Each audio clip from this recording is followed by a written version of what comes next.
Iran, there lived a young man named Femi. Femi was not only very handsome, but was also wealthy. He had a very large farmland where he cultivated all types of crops. Femi was very successful and this made him very happy. But what made him even happier was the fact that he always got stares and compliments from beautiful young ladies. As a matter of fact, they threw themselves at him while professing their undying love to him. However, Femi was in a relationship with a beautiful young lady called Adiola. Adiola was very beautiful and she was a seamstress. She made all sorts of beautiful dresses. Nearly all the ladies in the village came to her to sew a dress. Femi and Adiola had been childhood lovers. They had started dating since they were only 16 years old. Initially, Femi had eyes for only Adiola. He loved her very much and did not fail to profess his love for her publicly. But as Femi began to grow into a handsome and wealthy young man, and as ladies began to throw themselves at him, Femi began to change. His eyes began to wander, and he began to flirt with everything on skirt. Adiola was very heartbroken. She would always cry and cry in her room. Each time she caught Femi with another lady, she would pounce on that lady and beat her blue-black. Adiola was gradually changing from being the sweet, easygoing lady to becoming a tigress, fighting all over the village of Iran over a man, over Femi. Sometimes, when she caught Femi cheating, she would end the relationship with him saying, "I am no longer interested. I am tired of this relationship. I know my worth." Adiola will scream at him, crying and wailing, and then leave him. But after 2 days, she will crawl back to Femi, crying and saying, "I cannot leave you for any woman. Do you know how long we have been together? 7 years, 7 freaking years. So over my dead body will I leave you, so that another woman will come and reap where she did not sow abi?" Adiola would say, crying. And Femi will simply just cuddle her and tell her that everything would be fine.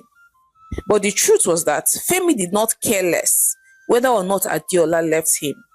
There were too many women vying for his attention. There were too many fishes in the river. But Femi had a soft spot for Adiola. That was why he never ever ended things with her. As the months passed, Adiola continued to pursue and fight several ladies that she thought were secretly dating Femi. She had even lost many customers just because some of the ladies had slept with her Femi and she had confronted them and sometimes even beat them. Adiola was frustrated. She wanted Femi to marry her. She had given the last 7 years of her life to him and could not envisage herself with another man. So each time she spoke to Femi and said, "Femi, when are you going to marry me? I love you and I know you love me too. So when will you come and see my father to ask for my hand in marriage?" Adiola asked, looking worried. "Marriage, K? Who said anything about marriage? I'm not yet ready to be a husband though. I'm still very young and I have my whole life ahead of me." Femi replied, frowning. "What do you mean that you're not ready to be a husband? You're wealthy. In short, you're one of the richest men in this village. So what else do you need to get married? Besides, age is not on my side either." Adiola replied, looking worried. "See, Adiola, it's not only money that makes a man ready for marriage. Besides, I still want to enjoy my youth before finally settling down.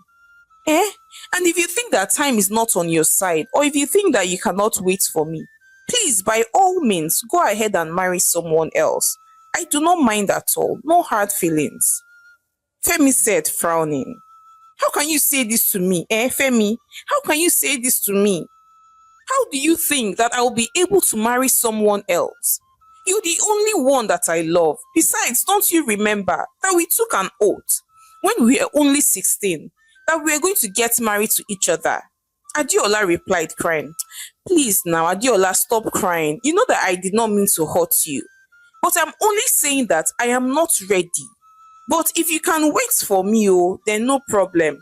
But as for that oath that we took almost how many years ago, trust me, that thing has no consequence. We did that as children that were ignorant, so I'm sure that it does not hold any water.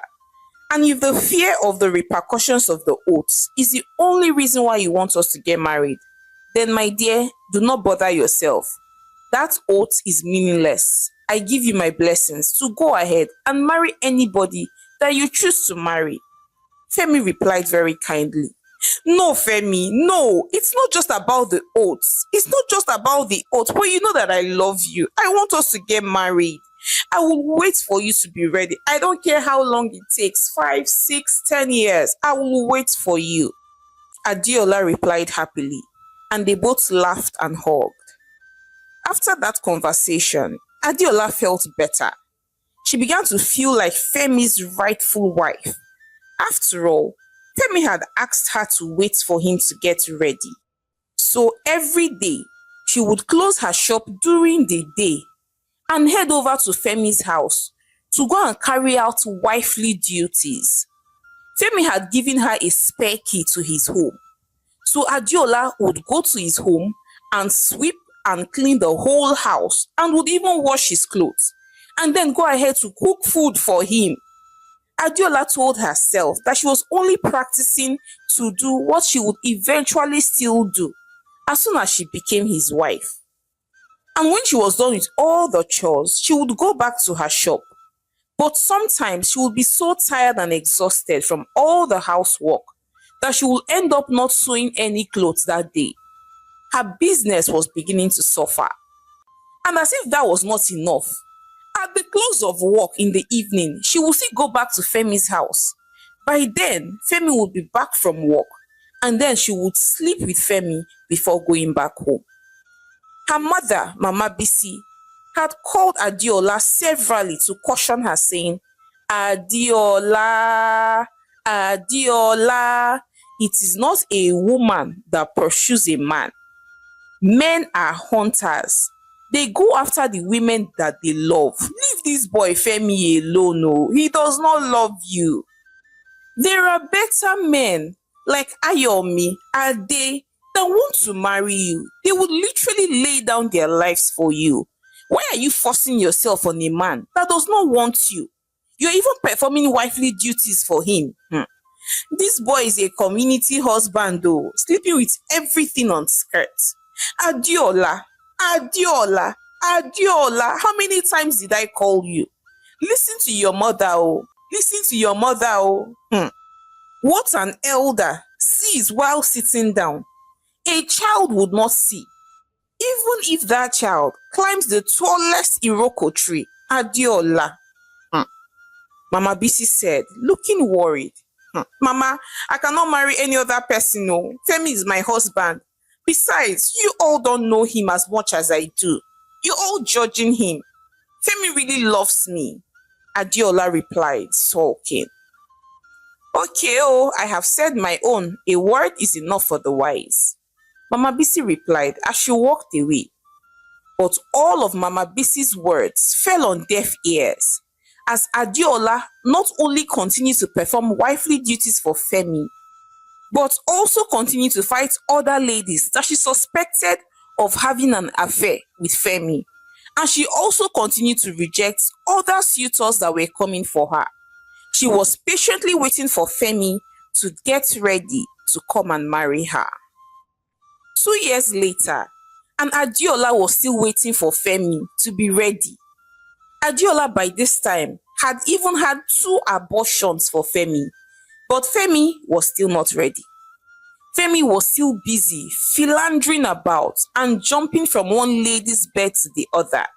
He was having the time of his life. So one day, Femi and Adiola were in his parlor gisting when Femi looked at Adiola and said, "Do you know that my friend Bolaji, he's getting married though?" Femi said, "Really? Oh wow. And I was with Idowu all through yesterday, and she did not even tell me that she was finally getting married. And she calls herself my friend." Ha, okay, oh. Adiola replied, No. It's not Idowu that Bolaji is getting married to. It's one lady like that in a neighboring village, Femi replied, staring at her to see her expression. And then Adiola screamed and said, "What? Another lady? After they've been together for almost 3 years? Does Idowu know? If I were Idowu, I will scatter that wedding. I will burn the whole place to the ground. And as for that girl that wants to steal my man, I will tear her into pieces." Adiola replied, already vibrating. Adiola, calm down now. See how you're already vibrating? It's a joke now. Bolaji is not getting married though. I was only pranking you. It was just a joke. I was pulling your legs. Femi said, chuckling. Better, oh, better. Because I would have been so disappointed with Bolaji that he will abandon Ido after 3 whole years. God forbid. Adiola replied. However, a few weeks later, Femi informed Adiola that one of his friends in the neighboring village had lost his mother and that he was going for the burial. He also gave her the key to the house and told her to please make sure that it was clean, and also gave her some money to cook food for him. Adiola was very happy. Once again, she felt like his wife. So all through the time that Femi had traveled, she did as Femi had instructed her. She cleaned the whole house and washed his clothes. And on the day that Femi was supposed to return, she had gone to the house earlier and cooked delicious meals for him. She was so happy. She had also gone to make her hair so that she would look very beautiful for Femi. After all, he had been gone for a whole week.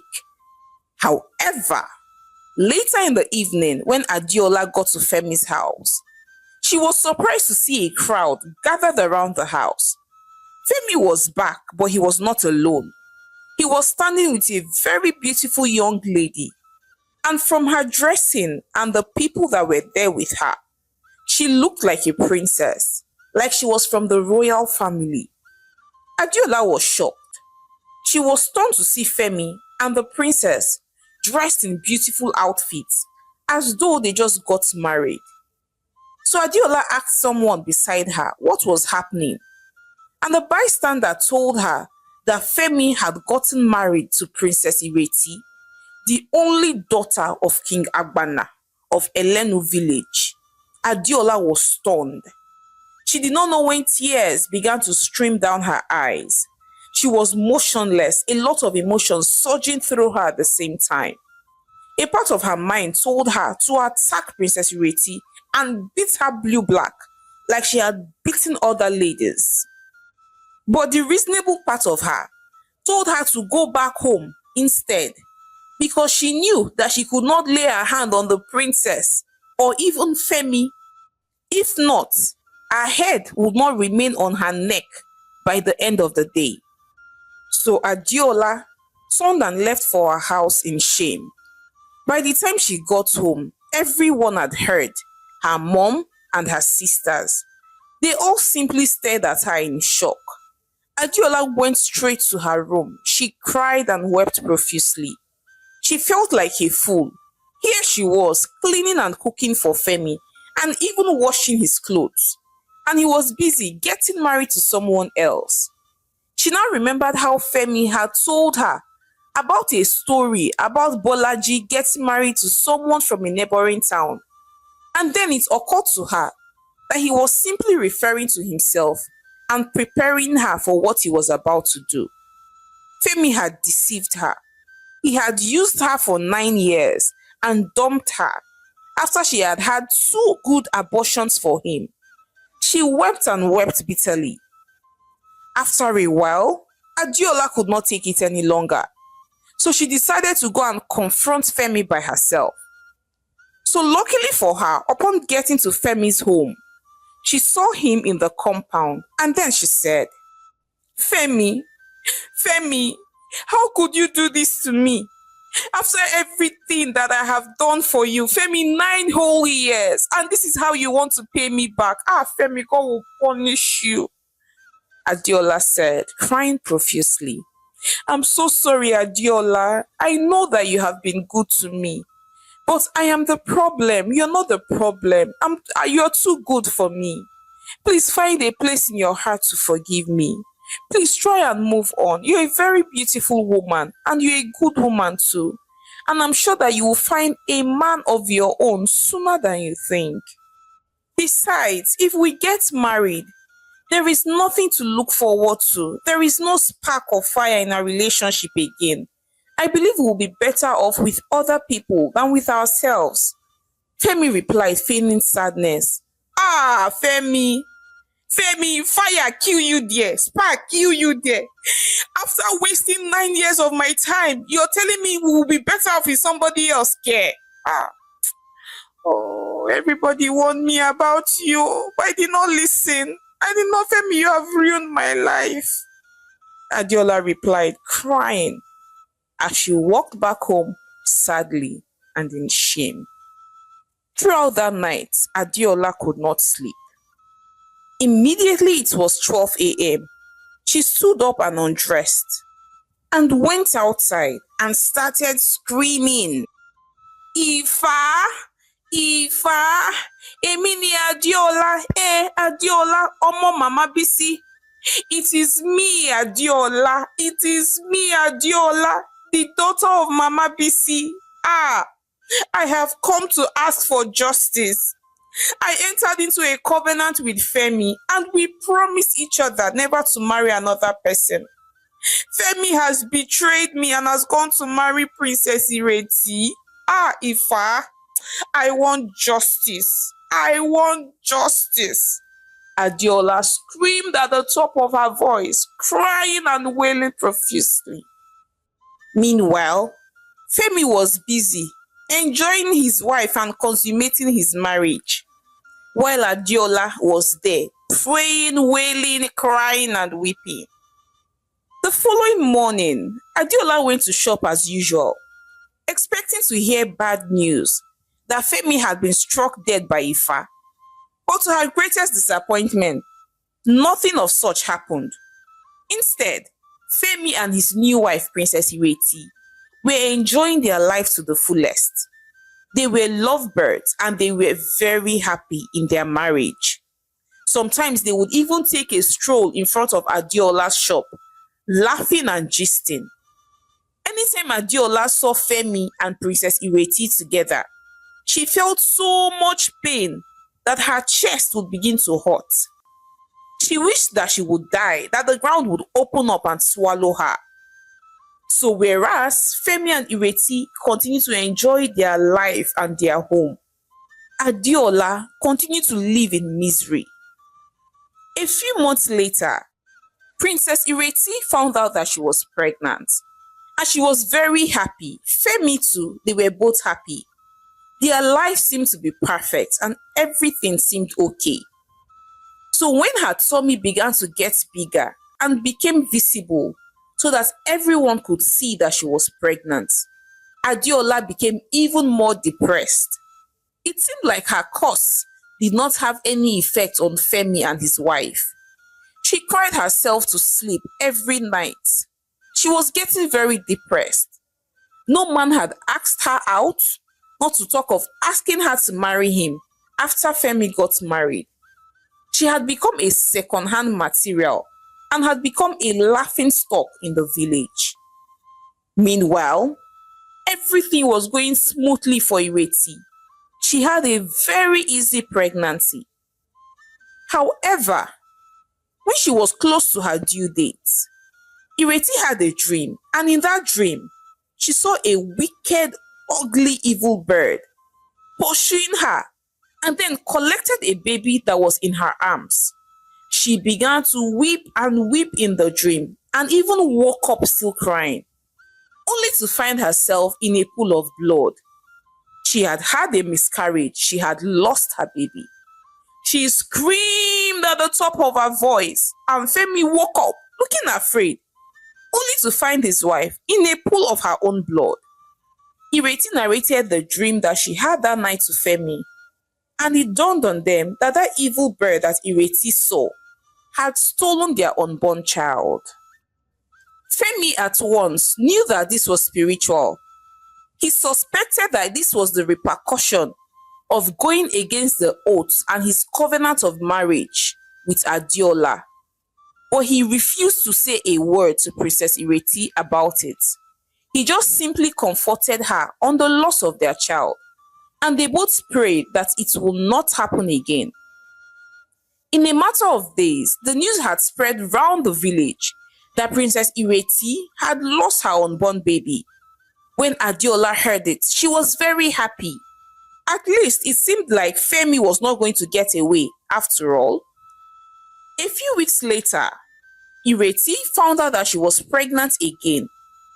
This time, she was very prayerful and also made sure that she went for all the doctor's appointments.